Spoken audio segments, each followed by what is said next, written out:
Hello guys, आप सभी का स्वागत है PM higher classes in mathematics and physics में। आज हम फिजिक्स में आपको बताएंगे गाउस की प्रमेय और तीन चीजें बताएंगे। पिछले लेक्चर में मैंने आपको बताया था वैद्युत द्विध्रुव के कारण अच्छी स्थिति और वैद्युत द्विध्रुव के कारण निरक्षीय स्थिति। आज हम चल रहे हैं, आपको तीन चीजें बताएंगे। उसके बारे में पहले आपको बता देते हैं। पहला बताएंगे कि विद्युत बल रेखाएं क्या होती हैं, ठीक है, ये बताएंगे पहली चीज। दूसरा हम आपको बताएंगे विद्युत फ्लक्स क्या होता है, विद्युत फ्लक्स क्या होता है। और तीसरा हम बताएंगे घन कोण क्या होता है। और चौथा हम बताएंगे गाउस की प्रमेय। It's a very important. और ये चीजें आपको इतनी नर्म तरीके से बताएंगे कि आप कभी इसको भूल नहीं पाओगे। चलो, चार चीजें आज हम पढ़ेंगे: विद्युत बल रेखाएं, विद्युत फ्लक्स, घन कोण और गाउस की प्रमेय।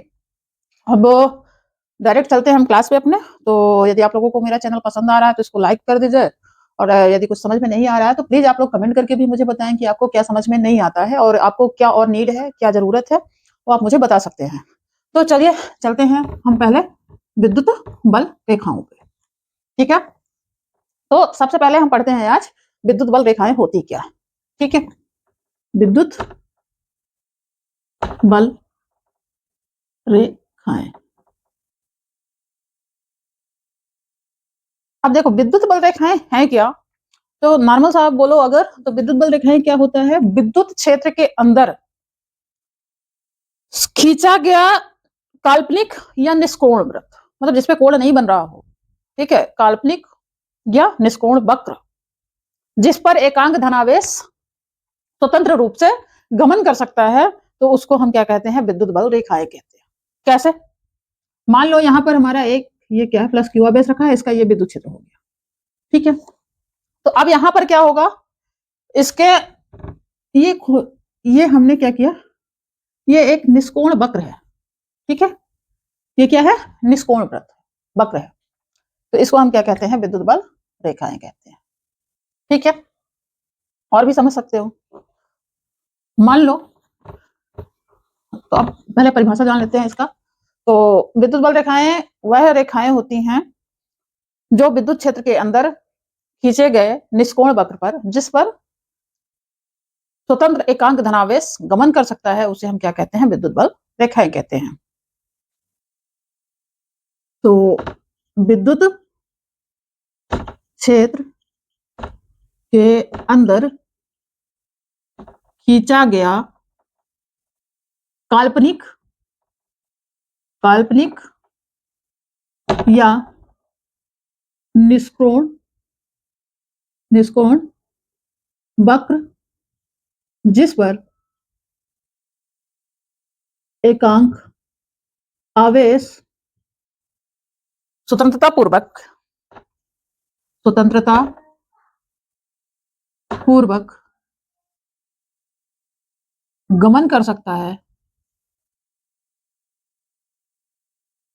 विद्युत बल रेखाएं कहलाती है, ठीक है। क्या कहलाती है? वह विद्युत बल रेखाएं कहलाती है, ठीक है। सिंपल सा चीज है कि विद्युत क्षेत्र के अंदर खींचा गया काल्पनिक या निष्कोण वक्र, जिस पर एकांक आवेश स्वतंत्रता पूर्वक गमन कर सकता है, उसे हम विद्युत बल रेखाएं कहते हैं। कैसे? मान लो हमने यहां पर प्लस क्यू आवेश ले लिया, यहां पर माइनस क्यू आवेश ले लिया, ठीक है। अब यहां से क्या होगा?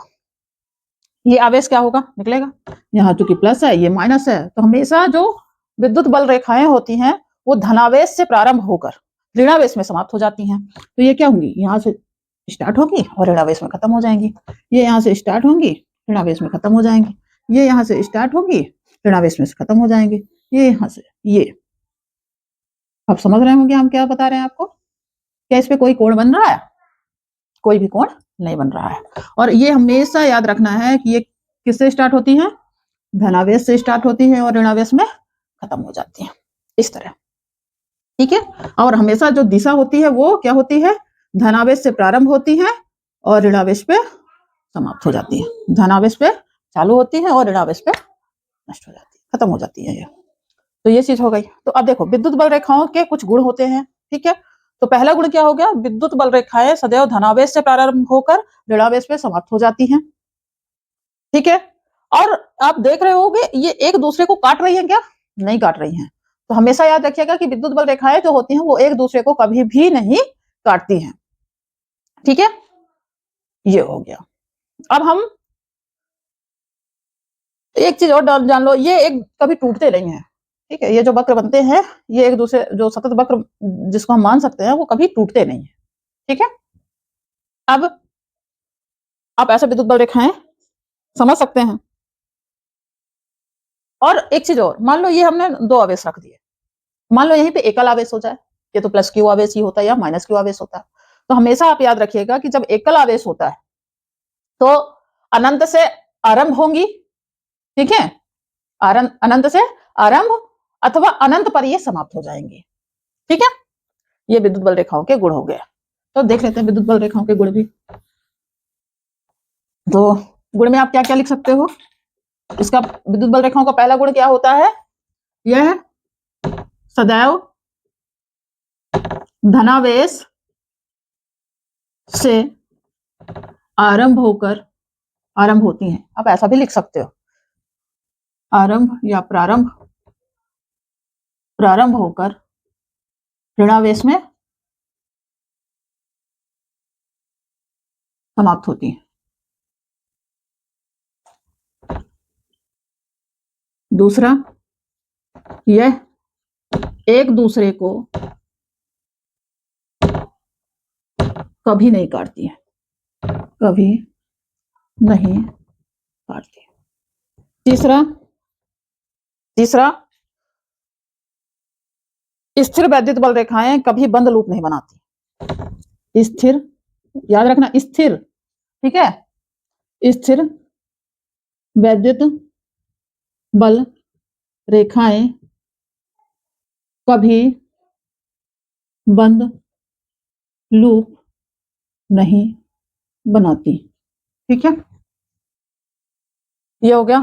चौथा, एकल आवेश में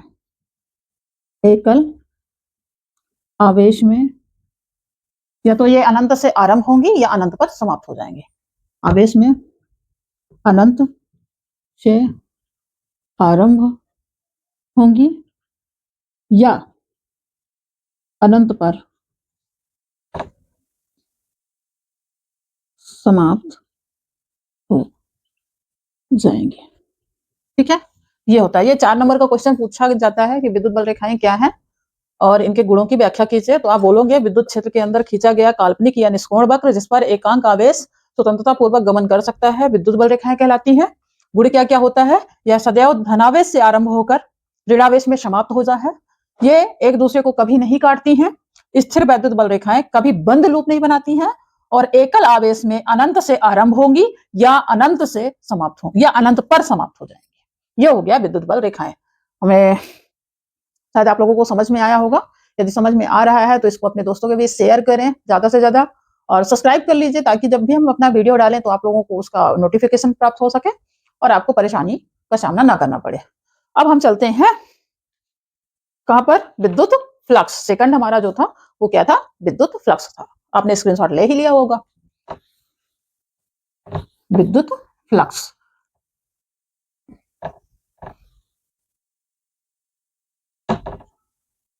विद्युत फ्लक्स। अब देखो विद्युत फ्लक्स क्या होता है, इसको इंग्लिश में इलेक्ट्रिक फ्लक्स बोलोगे, ठीक है। होता क्या है, तो विद्युत क्षेत्र के अंदर स्थित किसी तल से अभिलंबवत गुजरने वाली विद्युत बल रेखाओं की कुल जो संख्या होती है उसे हम कहते हैं विद्युत फ्लक्स। मान लो कुछ नहीं करना, मान लो एक हमने ये पृष्ठ ले लिया, ठीक, और यहां पर हमने मान लो आवेश रख दिया है Q, ठीक है। तो ये क्या होगा, यहां से हमारी क्या निकलेंगी, बल रेखाएं निकलेंगी। मान लो ये बल रेखा निकल गई, ये बल रेखा निकल गई, ये भी बल रेखा निकल गई, ये भी बल रेखा निकल गई, ठीक है। तो निकलने वाली लंबवत, याद रखना लंबवत, ठीक है। तो किसी भी पृष्ठ से या किसी भी पृष्ठ के अंदर गुजरने वाली लंबवत कुल बल रेखाओं की जो संख्या होती है उसे हम कहते हैं विद्युत फ्लक्स। ठीक है, ये लंबवत ही है ना, सब 90-90 बना रहे हैं, सब 90-90 बना रहे हैं। लंबवत मतलब 90 डिग्री। ठीक है, तो ये क्या कहलाती है? विद्युत फ्लक्स। लिख सकते हो आप, विद्युत क्षेत्र में स्थित, डेफिनेशन लिख लो, विद्युत क्षेत्र में स्थित, ठीक है, किसी तल से, किसी तल से अभिलंबवत गुजरने वाली, अभिलंबवत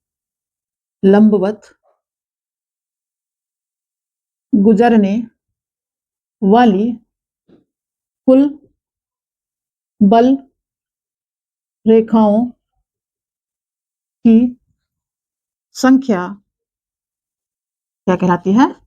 विद्युत फ्लक्स कहलाती है। इसे हम फाई से प्रदर्शित करते हैं। इसे हम क्या करते हैं? इसे फाई ई से रिप्रेजेंट किया जाता है, प्रदर्शित किया जाता है। ठीक है, विद्युत क्षेत्र में विद्युत फ्लक्स क्या है? विद्युत क्षेत्र में स्थित किसी तल से अभिलंबवत गुजरने वाली कुल बल रेखाओं की संख्या क्या कहलाती है? विद्युत फ्लक्स कहलाता है। इसे हम किससे प्रदर्शित करते हैं? फाई ई से प्रदर्शित किया जाता है। इसका यस आई मात्रक क्या होता है? ये आपके कंपटीशन में पूछा जाता है। ठीक है, तो इसका जो यस आई मात्रक होता है वो क्या होता है? न्यूटन मीटर स्क्वायर प्रति कूलम। क्या होता है? न्यूटन मीटर स्क्वायर प्रति कूलम। ठीक, इसका ये क्या होता है? यस आई मात्रक होता है। ये कंपटीशन के लिए इंपॉर्टेंट हो जाता है। अब देखो, जो फ्लक्स होता है वो दो तरह का होता है, या तो धनात्मक फ्लक्स होगा या ऋणात्मक फ्लक्स होगा। ठीक है, अब धनात्मक फ्लक्स आप किसको, आप अगर यहां मानो तो धनात्मक फ्लक्स किसको बोलोगे आप? ऋणात्मक फ्लक्स आप किसको बोलोगे? ठीक है, तो अब क्या होगा? जैसे ये हो गया इधर, आपको पता है, आपने पढ़ा हुआ, इधर का एरिया जो है वो क्या कहला जाएगा? धनात्मक फ्लक्स। और जो नीचे का एरिया वो उसमें क्या कहला जाएगा? ऋणात्मक फ्लक्स। मीन्स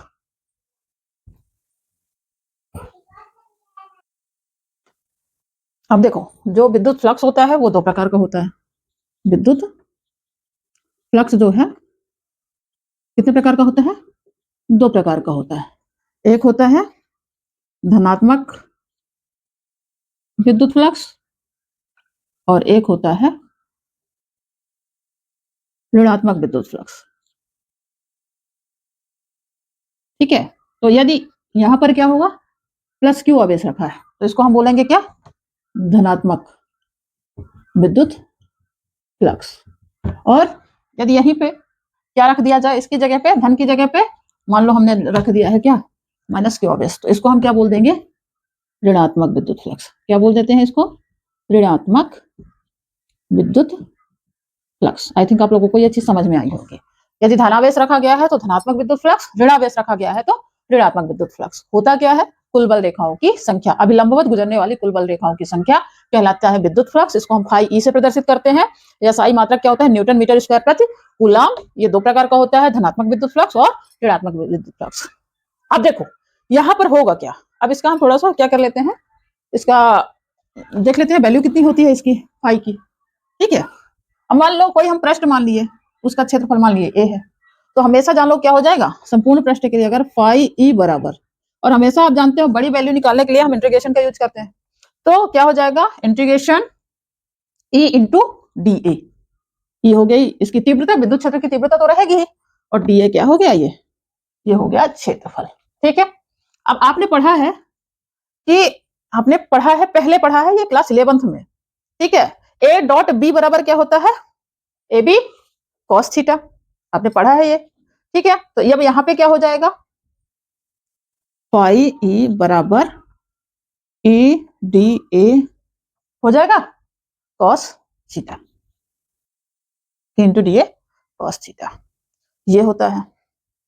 अब यहाँ पर अगर मान लो फाई की वैल्यू इसमें पूछ लिया कि कब जीरो होती है, कब कब न्यूनतम होती है, कब मैक्सिमम होता है और कब मिनिमम होता है, तो यहाँ अगर थीटा की वैल्यू आप क्या रख दो? जीरो। तो जब 0 रखोगे तो क्या हो जाएगा, फाई ई बराबर ई इंटू डी ए।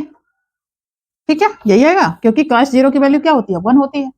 और अगर इसको हम क्या कर दें, थीटा की जगह कितना रख दें, 90 डिग्री रख दें, तो क्या हो जाएगा, cos 90 है, cos 90 का मान होता है 0, तो क्या हो जाएगा, फाई ई बराबर 0। ये तो ये मैक्सिमम वैल्यू हो गई और ये मिनिमम वैल्यू हो गई। ये एक्चुअल में इतना ही आपका यूज था, मैंने इतना आपको बता दिया है। नॉर्मली आपको जानना है फाई ई बराबर क्या होता है, ई इंटू डी ए। ठीक है, ये चीज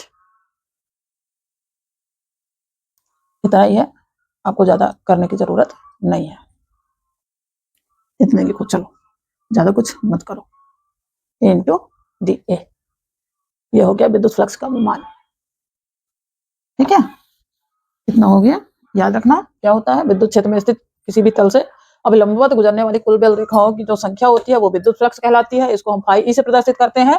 इसका जो एसआई मात्रक होता है वो न्यूटन मीटर स्क्वायर प्रति कूलम होता है, और इसकी वैल्यू क्या होती है, फाई ई बराबर ई इंटू डी ए, और मैक्सिमम वैल्यू ए आएगी और मिनिमम वैल्यू 0 आएगी।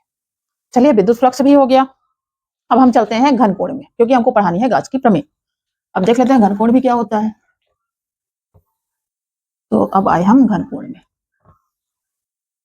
घनकोण सॉलिड एंगल। ठीक है, क्या होता है, सॉलिड एंगल। अब आपने एंगल तो देखा है, लेकिन क्या सॉलिड एंगल भी आपने देखा है कि नहीं देखा है। ठीक है, तो देखो, आपने कभी तरबूज देखा होगा, वाटरमेलन, तो आप जब उसको टेस्ट करने जाते हो तो उसपे क्या करते, चारों साइड से आप चाकू डालते हो और उसका एक पीस निकालते हो। जो पीस कैसे होता है, वो कुछ ऐसे निकलता है, ऐसे ना निकलता है, ये ऐसे निकालता है वो। ठीक है, मतलब उसमें उसका क्या होता है, जहां से वो निकलता है पूरा पीस का आता है, और यहाँ पे जो कोण बनता है वो क्या कहलाता है, उसका घनकोण कहलाता है। ठीक है, तो अब घनकोण हो गया हमारा। तो जान लो आप कि घनकोण है क्या। मान लो ये हमने एक सरफेस ले लिया है। ठीक है, हमने ये एक सरफेस ले लिया, मान लो इसका नाम भी हमने दे दिया यस दे दिया।